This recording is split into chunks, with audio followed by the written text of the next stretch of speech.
ini saya akan berbicara tentang pilih yang mana. Choose which one. Pilih yang mana. Choose which one. Hidup ini kan selalu dihadapkan kepada pilihan kan, itu. Semua yang kita alami dalam setiap kehidupan kita merupakan satu pilihan. Di dalam Alkitab semuanya adalah Tuhan pun pada waktu datang ke dalam dunia ini, waktu dia memberikan anak yang tunggal itu juga pilihan.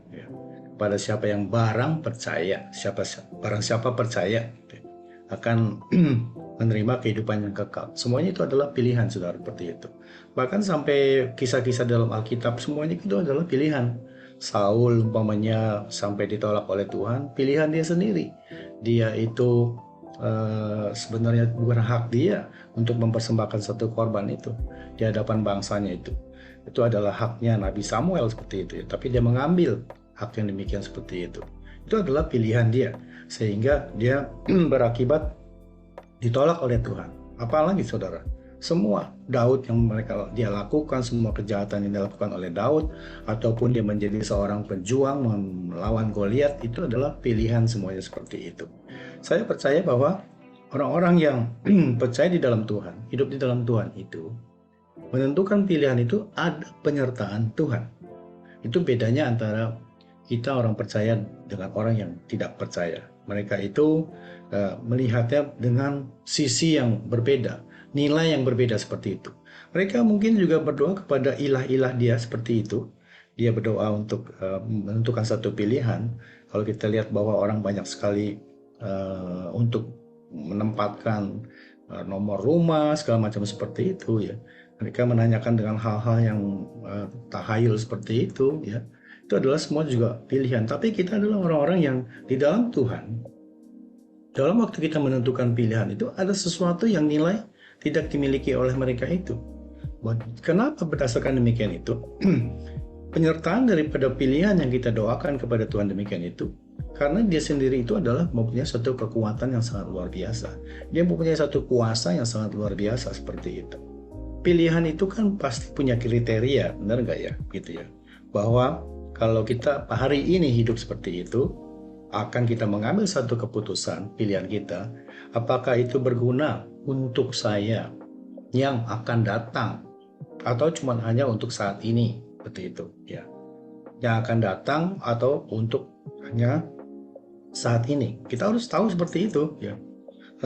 Apakah yang saya ambil keputusan itu berguna untuk orang lain juga di sekitar saya, pada keluarga saya, anak, istri, menantu mungkin di sini, maaf saudara, menantu, cucu mungkin di sini ada dokter cucu seperti itu ya.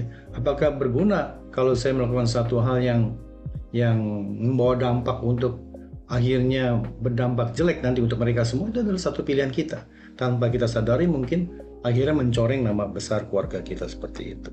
Apakah itu menjadi satu prioritas dalam setiap hidup saya? Seperti itu. Itu merupakan satu pilihan juga pada kita. Kita harus menimbangnya itu.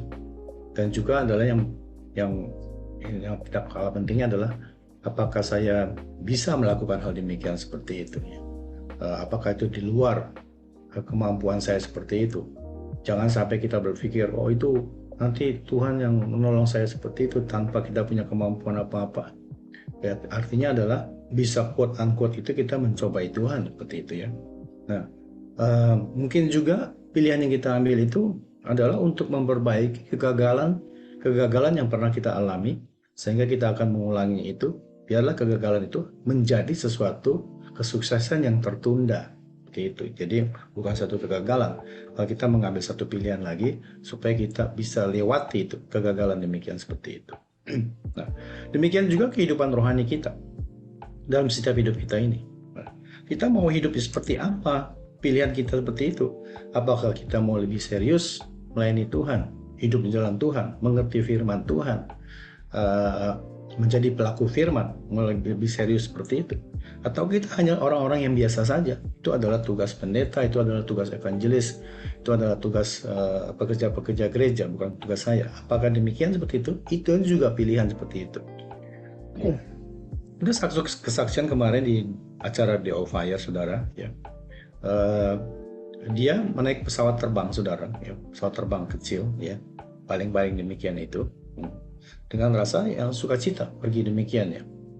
Kemudian pada waktu dia ingin mendarat, tiba-tiba itu terjadilah badai, hujan besar. Kemudian pesawat itu tidak bisa mendarat, harus naik kembali. Nah, pada waktu naik kembali seperti itu, selama 10 menit itu, di atas itu di dalam awan gelap pesawat itu. Diguncang ke atas ke bawah demikian seperti itu. Semua orang di dalam pesawat itu sudah macam-macam berkata-kata, berdoa, menangis, segala macam seperti itu, saudara. Mungkin pilot juga mungkin agak putus asa kali seperti itu ya. Nah, hal demikian itu menyadarkan dia bahwa disadarkan memang kalau hidup ini adalah kesempatan. Hidup ini adalah kesempatan. Apa yang saya harus lakukan? Apakah saya lakukan yang terbaik demikian itu?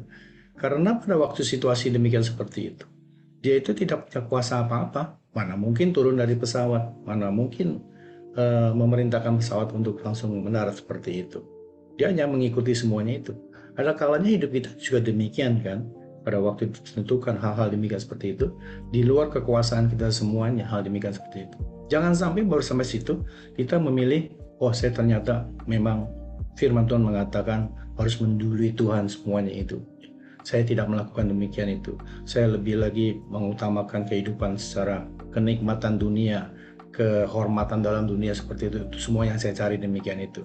Jangan sampai hal demikian itu kita sebagai anak-anak Tuhan itu jatuh di dalam lembah yang demikian seperti itu, saudara. Ya. Nah ini kehidupan kita itu dikatakan kita mana yang kita pilih itu hanya dua di dalam hidup ini. Yang pertama adalah hidup secara duniawi, yaitu jasmania seperti itu, ya, yang dilakukan oleh orang-orang yang tidak percaya, ya, atau orang-orang yang tidak percaya kepada Kristus, yang menyembah ilah-ilah lain seperti itu. Yang kedua adalah kita hidup secara spiritual, secara rohani, hidup bersama Kristus. Bersama saya percaya semuanya sini udah dalam hal yang melakukan demikian seperti itu. Tapi nggak apa-apa, biar malam ini kita diingatkan kembali ya supaya kita bisa merefresh ya. Kita bisa merenew, kita bisa recharge ya. Kita punya semangat di dalam kehidupan rohani kita demikian seperti itu ya. Karena tidak pernah ada kata terlambat, tidak ada kata membosankan kalau kita benar-benar serius di dalam Tuhan. Kita lihat sebentar di dalam kitab Galatia 5 ayat 16 17 ya. Galatia 5 ayat 17 saya bacakan untuk saudara.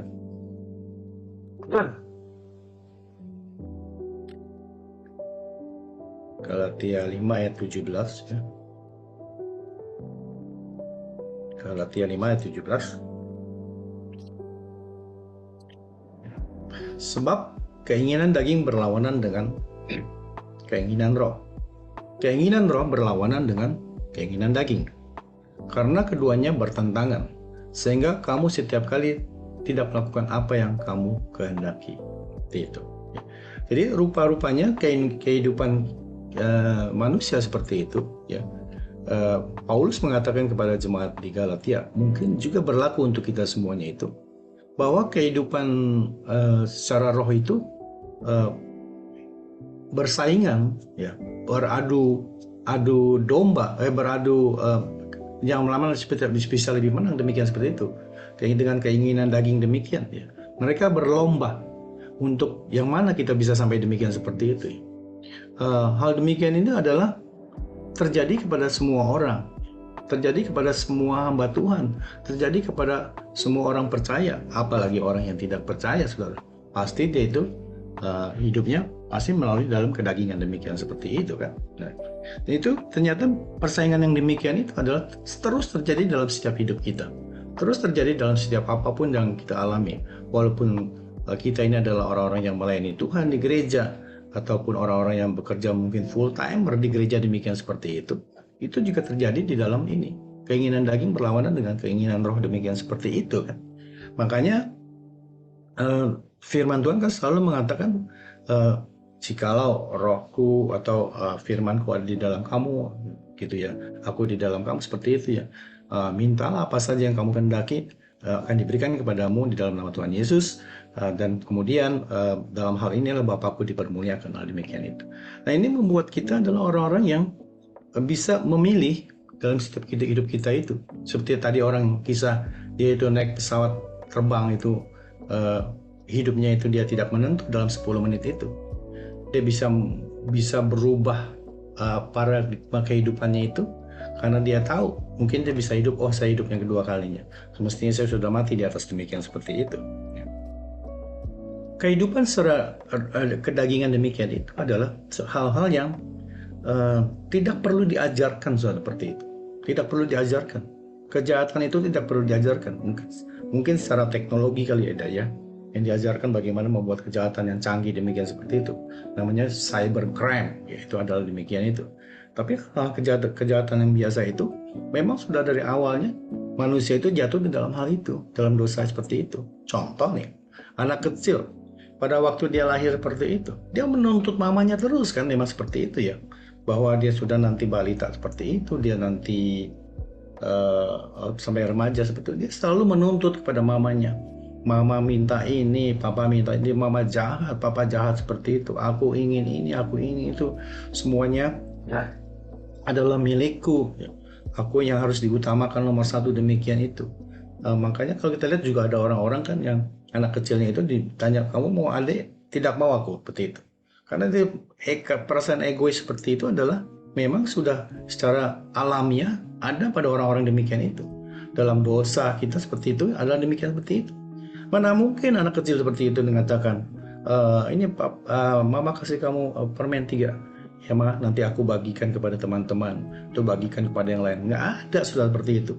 Dia selalu menyimpan pada diri sendiri keserakahan demikian seperti itu adalah memang bawaan sudah orang-orang yang dari awal kita dikatakan mengalami, diwariskan dosa asal yang demikian seperti itu. Ya, sampai kita gede pun seperti itu, saudara. Ya, itu juga kita mengalami hal-hal demikian seperti itu. Perasaan yang demikian itu tidak bisa hilang daripada kita seperti itu, saudara. Ya, ada orang yang sangat egois, gitu. Umpamanya dalam satu ruangan di rumahnya itu, orang tuanya beli es krim satu losin, kemudian dibilang pada saudara-saudara, mungkin itu sisanya untuk kamu deh. Saya sudah makan, padahal dia sudah makan 7 potong seperti itu ya. Sisanya untuk yang lain seperti itu. Itu satu keegois kan dan seperti itu, saudara. Ini adalah membuat semua hal-hal demikian itu membuat kita sadar, saudara, bahwa ciri-ciri khas orang yang demikian seperti itu adalah kita itu adalah demikian, hasilnya seperti itu.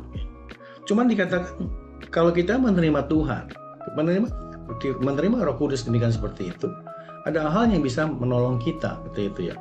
Kisah Para Rasul 1 ayat 8 itu ya. Jikalau Roh Kudus turun kepada kamu, maka kuasanya pun turun kepada kita, semua seperti itu ya. Nah, itu adalah membuat kita sebenarnya punya perasaan yang demikian itu, hidup dalam daging itu, saudara. Kenikmatan, pilihan demikian seperti itu. Ada orang melihat bahwa di mana itu, di WA grup seperti itu, baru-baru ini terjadi perampokan terhadap toko orang Indonesia seperti itu ya, sampai penganiayaan yang sangat luar biasa seperti itu. Hal demikian yang kriminal demikian seperti itu terjadi, dibilang ya dulunya LA itu adalah tempat yang luar biasa, sekarang kenapa bisa sampai hancur demikian seperti itu. Itu kan semua kepilihan di tangan kita kembali, teman-teman yang hidup di LA ya, terutama Pak Hari demikian itu ya. Ternyata tidak begitu ya. Tapi kita kan orang yang tidak hidup di LA kan membawa image yang demikian seperti itu ya.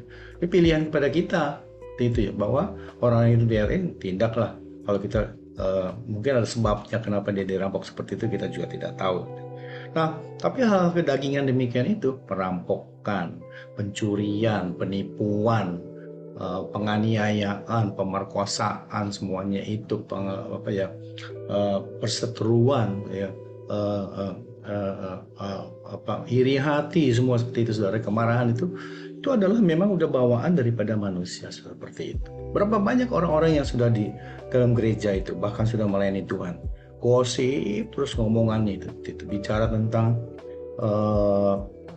worship leadernya lah, bicara tentang pemusiknya lah, berbicara tentang pengkhotbahnya lah, berbicara tentang jemaat teman-teman yang datang seperti itulah, bajunya beginilah, tasnya begini segala macam. Itu adalah hal-hal yang demikian sebenarnya merupakan satu kesia-siaan, saudara, seperti itu. Dikatakan, apakah saya perlu bicara demikian seperti itu, untuk ngomong seperti itu? Apakah ada gunanya? Apakah bisa membawa manfaat seperti itu? Untuk membuat manfaat itu bukan kita adalah ngomong-ngomong di luaran yang menjelekkan hal ini seperti itu. Kita harus ingat satu hal, saudara, bahwa hidup dalam kedagingan demikian seperti itu tidak memikirkan masa depan. Itu tidak memikirkan masa depan yang baik, ya. Dia ini hanya pada saat ini. Semuanya umpamanya kenikmatan dalam dunia seperti itu, ya. Mencari uang sebanyak-banyaknya tanpa mau membagikan juga kepada orang lain, untuk diri sendiri seperti itu. Mencari semua kepuasan, kedudukan di dalam satu perusahaan atau dalam satu kehidupan sosial seperti itu. Bahkan pun di gereja itu orang berebut posisi demikian seperti itu. Bukankah hal itu adalah semua kedagingan, saudara? Orang-orang sudah melayani Tuhan demikian itu, saling sikut menyikut, karena di situ adalah janji-janji di dalam pelayanan itu adalah satu bonus segala macam seperti itu, saudara, seperti itu. Itu semua adalah hal-hal yang roh-roh kedagingan demikian itu, saudara. Nah, hal demikian itu kalau kita nanti baca sendiri, saudara, di dalam Galatia 5:19-21 itu hal-hal kedagingan telah nyata, yaitu perseteruan, kemarahan, iri hati, segala macam seperti itu, percabulan, segala macam gitu ya, saudara. Itu adalah hal-hal yang demikian, itu perlu kita ingat, ya. Itu ya. Jadi penyembahan berhala, persetujuan, amarah, kepentingan diri sendiri, pencederaan adalah menyakiti orang lain, seperti itu ya, tanpa peduli. Roh pemecah, kedengkian, kemabukan, pesta pora, sebagainya. Semuanya itu adalah tidak mendapat bagian daripada kerjaan Allah. Mungkin pada saat itu dia menikmati seperti itu, ya. Jadi iri hati itu dinikmati seperti itu, ya. Diam-diam, iri hati, ngomongnya baik tapi iri hati, demikian hatinya itu bergelora. Akhirnya di belakang itu mengatakan yang tidak baik tentang orang itu. Amarah, kepentingan diri sendiri, itu semuanya adalah hal yang sangat luar biasa, banyak dialami. Jangan-jangan kita juga masih dalam keadaan demikian, kepentingan diri kita sendiri seperti itu. Contohnya adalah kita belajar bahwa bagaimana kita dikatakan firman Tuhan itu mengasihi sesamamu manusia. Artinya adalah bukan kepentingan diri kita sendiri, kan. Kalau kita umpamanya di dalam satu komunitas di California seperti itu, ya, atau di dalam satu gereja kita seperti itu, ya. Kepentingan kita itu sebenarnya kepentingan yang boleh yang paling belakang. Orang bilang kita pernah punya tema professional in Christ, ya. Kehidupan profesional di dalam Kristus. Nah, itu bukan profesional seorang yang bukan amatiran, gitu, bukan, saudara. Profesional in Christ itu adalah orang-orang yang mengutamakan perintah Tuhan itu, mengasihi sama manusia, mengasihi Tuhan itu, baru nanti efeknya itu kepada diri saya seperti itu. Itu adalah profesional yang demikian seperti itu. Kita lihat di dalam satu cerita di dalam kitab Roma, Paulus juga membawakan cerita seperti ini yang sangat baik bagi kita, ya. Roma 7, ya, saudara. Roma 7 ayat 15 itu sampai 23, ya. Ini sangat menarik untuk kita baca ini. Di dalam kitab Roma 7 ayat 15, ya. Nah, kita lihat nih. Ya, perhatikan kita sama-sama, saudara, ya. Sebab apa yang aku perbuat, aku tidak tahu. Karena bukan apa yang aku kehendaki yang aku perbuat, tetapi apa yang aku benci, itulah yang aku perbuat. Karena dalam keadaan emosi, sudah seperti itu. Aku tidak mau melakukan itu. Aku tidak mau berbuat demikian seperti itu. Tapi emosi ini lebih jalan, kedagingan ini lebih jalan demikian itu. Akhirnya aku melakukan hal demikian seperti itu. Aku benci kan seperti itu, sampai jatuh demikian seperti itu. Satu hal, umpamanya ada seorang pelayan Tuhan, ya. Seorang pelayan Tuhan, dia ada seorang pelayan termasuk pelayan mimbar demikian seperti itu, saudara, ya. Dia jatuh di dalam satu dosa perzinahan, saudara, seperti itu. Dia masih menutupi demikian aja.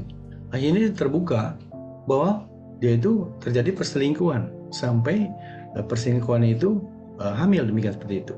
Saya percaya dalam dirinya itu adalah satu penyesalan. Aku tidak mau melakukan itu loh. Tapi memang iblis itu, nyalakan iblis sudah seperti itu ya. Karena aku sebenarnya tidak mau melakukan hal demikian itu. Karena merusak masa depanku. Merusak, menutup semua pelayananku demikian seperti itu. Nah itu saudara lihat, dagingan demikian itu. Jadi aku berbuat apa yang aku tidak kehendaki. Bukan dia sebenarnya tidak mau karena dia terpengaruh seperti itu, saudara ya. Hal demikian itu emosi lebih jalan daripada nalar daripada kepada Tuhan itu ya. Akal budi demikian itu ya, dikalahkan oleh emosi ya. Aku menyetujui bahwa hukum Taurat itu baik. Kalau demikian bukan aku lagi yang memperbuatnya, tetapi dosa ada dalam aku. Jadi dalam setiap kita itu ada dosa, sudah seperti itu. Ya, tidak ada orang yang bebas dosa seperti itu. Dosa yang demikian itu bisa kita redam, bisa kita kita kecilkan, saudara, seperti itu ya. Atau kita lawan, saudara, seperti itu ya. Makanya firman Tuhan juga mengatakan bahwa perlawanan kita itu bukan melawan darah dan daging kan, tapi melawan roh-roh di atas itu, saudara, seperti itu ya. Nah demikian itu dosa yang dalam setiap hidupku itu. Dikatakan juga dalam Amsal 4:23 itu supaya hati kita tuh dijaga. Dosa itu ingin memasuki tuh hati kita demikian seperti itu, saudara. Itu ya. Sebab aku tahu bahwa di dalam aku, yaitu di dalam aku sebagai manusia, tidak ada sesuatu yang baik. Memang manusia tidak ada yang baik, saudara, dalam setiap hidup kita ini. Sebab kehendak memang ada di dalam aku, tetapi bukan hal yang berbuat apa yang baik. Itu semua manusia intinya tidak ada kebaikan. Semuanya itu kita tidak punya kebaikan. Hanya melalui Tuhan itu, only by grace, tidak bisa menolong kita seperti itu, melakukan kebaikan demikian itu. Sebab bukan apa yang aku kehendaki, yaitu yang baik yang aku perbuat, melainkan apa yang tidak aku kehendaki, yaitu yang jahat yang aku perbuat. Sebenarnya orang lihat dia umpamanya dia iri hati, saudara, seperti itu ya. Kenapa kalau dia umpamanya melihat lebih jauh lagi, kenapa dia mesti iri hati? Sebenarnya kan harus dilakukan itu bekerja lebih keras. Kalau dia itu lebih sukses atau belajar kepada orang yang bisa menolong kita supaya kita bisa menjadi orang sukses, kan demikian seperti itu ya. Jadi perbuatan jahat itu, iri hati yang demikian seperti itu, terus menggerogoti kita seperti itu ya. 21, demikianlah aku dapati hukum ini, jika aku menghendaki berbuat yang baik, yang jahat itu ada padaku. Jadi selalu tarik menarik, saudara. Aku melakukan yang terbaik, aku mau melayani Tuhan lebih lagi di dalam gereja, tapi aduh udara dingin ya, malam lagi seperti itu ya, aduh hujan lagi, ada salju seperti itu. Bagaimana aku melayani Tuhan demikian seperti itu, saudara? Nah, itu selalu ada tantangan demikian ya, kedagingan dan kehidupan roh. Sebab di dalam batinku aku suka akan hukum Allah. Dan sebenarnya kita tahu orang penjahat pun, saudara ya, dia itu tahu sebenarnya kebaikan hukum Allah itu ya. Sebenarnya membunuh itu adalah yang dilarang seperti itu ya, atau menipu itu adalah sesuatu yang tidak baik, dilarang. Mencuri itu sesuatu yang dilarang. Mereka tahu semuanya itu, bukan orang yang tidak tahu. Karena mungkin orang gila itu bisa mencuri, bisa merampok. Nah, mungkin sebenarnya orang gila nggak punya ingatan gitu ya, hilang ingatan demikian seperti itu. Mereka semuanya tahu, tapi karena lebih terperangkap oleh roh itu, roh kedagingan itu, makanya melakukan itu. Tetapi dalam anggota-anggota tubuhku, aku melihat hukum lain yang berjuang melawan hukum akal budiku dan membuat aku menjadi tawanan hukum dosa yang ada di dalam anggota-anggota tubuhku itu. Nah, itu selalu, saudara. Jadi anggota-anggota tubuh kita yang mana itu yang melihat hukum lain seperti itu? Mata kita, seperti itu, saudara ya. Ada hukum-hukum lain seperti itu. Orang sesuatu yang indah kok masa tidak boleh dilihat, seperti itu, saudara. Toko-toko lagi on sale nih, seperti itu ya. Saya nggak tahu di Amerika ya. Di Australia sebentar lagi itu end of financial year ya, bulan Juni itu pasti semua toko itu sale, seperti itu ya. Sale habis-habisan besar-besaran karena akan tutup buku kan. Jadi itu adalah matanya begitu ya. Jadi sesuatu yang tidak dia perlukan, akhirnya dia memboroskan uangnya membeli seperti itu, padahal dia tidak terlalu perlu akan hal demikian, seperti itu, saudara ya. Atau anggota tubuh yang lain umpamanya daripada pendengaran kita ya, belum mendengar dengan baik sudah langsung marah. Siapakah aku ini? Aku tidak bisa direndahkan demikian seperti itu. Aku tidak terima aku dikatakan demikian seperti itu, saudara. Atau aku mulut kita bicara kita seperti itu ya, gampang sekali melepaskan kata-kata yang penuh dengan kata-kata kotor, atau bahkan memasukkan, saudara, makanan-makanan yang sebenarnya tidak boleh kita makan gitu. Orang yang penyakitnya mungkin punya diabetes, demen makan kue, makan manis-manis seperti itu, padahal roh di dalam hidupnya itu mengatakan jangan, kamu hati-hati, dokter juga sudah mengatakan itu, tapi lebih terpengaruh daripada keinginan daging yang demikian seperti itu, saudara. Itu adalah keinginan dosa demikian, saudara. Jadi hal demikian itu membuat kita adalah orang-orang yang tidak membawa kita kepada masa depan, bawa kedagingan demikian seperti itu, malah membawa kita ini hanya menikmati saat ini, menikmati saya dipuaskan dengan apa yang saya inginkan dalam setiap hidup saya, seperti itu, tidak peduli dengan orang lain, yang penting saya bisa dapat demikian seperti itu. Dia hanya melihat sekarang, saudara, tapi implikasi ke depannya itu tidak akan dilihat, seperti itu. Dia tidak melihat seperti itu. Yang lain adalah hal-hal yang buruk akan terjadi demikian seperti itu. Kita akan mundur di ayat 16, saudara. Galatia 5 ayat 16 itu.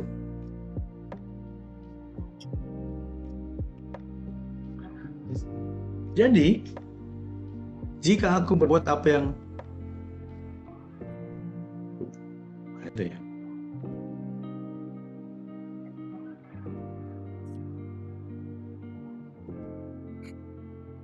Galatia 5 ya. Ya, itulah. Maksudku ialah hiduplah oleh roh, maka kamu tidak akan menuruti keinginan daging. Nah itu, jadi Paulus mengingatkan, maksud aku hiduplah dalam roh, terimalah Roh Kudus. Sebentar lagi kita akan memperingati tentang hari pencurahan Roh Kudus di hari Minggu ini, di tanggal 28 Mei ya. Hari pencurahan Roh Kudus demikian itu ya. Kita memperingati itu. Saya percaya kita sudah mempunyai Roh Kudus dalam setiap hidup kita ini. Hidup di dalam roh itu dihidupi Roh Kudus itu. Dihidupi artinya adalah apa yang diajarkan oleh Roh Kudus ya. Apa yang diingatkan oleh Roh Kudus seperti itu ya. Firman Tuhan ya. Timotius 3 ayat 16 seperti itu, bahwa yang baik untuk mengajar, untuk menghibur kita semuanya itu kita hidupi dalam setiap hidup kita. Makanya kita bisa melawan keinginan daging itu. Hanya bisa melalui firman Tuhan itu kita bisa merem keinginan daging demikian itu, supaya kita lebih terarah sampai kepada tujuan kita. Kita kan hidup ini adalah punya satu visi kan, punya satu visi, punya satu tujuan, bahwa aku akan terus setia kepada Tuhan sampai akhir hidupku. Nanti aku ingin bersama-sama berada bersama di rumah Tuhan, demikian seperti itu kan. Jadi kan tujuan orang hidup sebenarnya orang percaya demikian ya. Bukan karena dia orang percaya ke gereja itu setiap minggu itu berjingkrak-jingkrakan seperti itu ya, memuji Tuhan dengan seperti itu ya, tanpa kehidupan dari minggu-minggu akhir yang Senin sampai Sabtunya itu dia berubah hidupnya, itu bukan.